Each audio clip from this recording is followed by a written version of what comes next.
Что для нас является в приоритете и важным? Это, конечно же, здоровье человека, влияющее на продолжительность жизни. И, безусловно, это основной фактор, который сегодня является доминирующим. 15 лет назад, напомню, в республике средняя продолжительность жизни составляла всего 62 года. Уже в 2016 году это было 69 лет.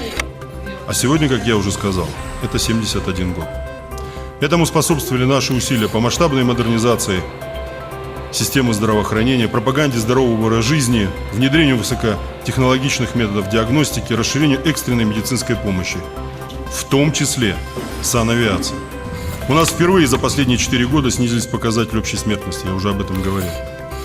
За цифрами, которые вы видите на слайде, стоят 612 спасенных человеческих жизней. Мы хотим сделать не просто активное долголетие, мы хотим сделать активное северное долголетие и хотим сделать активное арктическое долголетие. Вот сегодня то, что сказал глава, что надо биодобавки вводить и еще что-то делать, чтобы не просто у нас люди занимались спортом и так далее, но и чтобы это еще помогало удлинять жизнь активную наших людей. И мы будем стремиться к тому, чтобы это еще давало возможность и нашим научным деятелям, да, как говорится, внедрять свои новые разработки.